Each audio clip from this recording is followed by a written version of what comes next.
మాటల్లో చురుకుదనం, మాటల్లో కరుకుదనం, మాటల్లో మంకుదనం, మాటల్లో మంచితనం, మాటల్లో విమర్శ, మాటల్లో అసూయ, మాటల్లో వెటకారం, మాటల్లో విషం, మాటల్లో కుళ్ళు, మాటల్లో మాయ, మాటల్లో తేనె, మాటల్లో అబద్ధం, మాటల్లో సత్యం.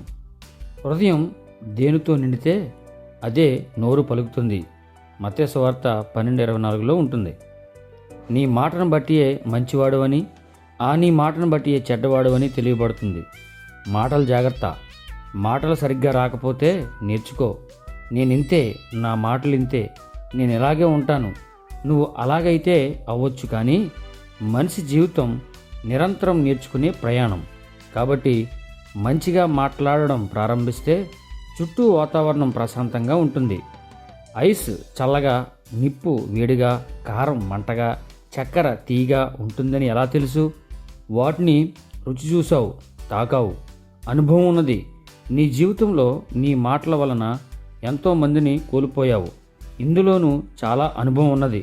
చాలు, ఇంకా మాట రూటు మార్చు, అంతకంటే ముందు మనసు మార్చు. హ్యాపీగా ఉండు.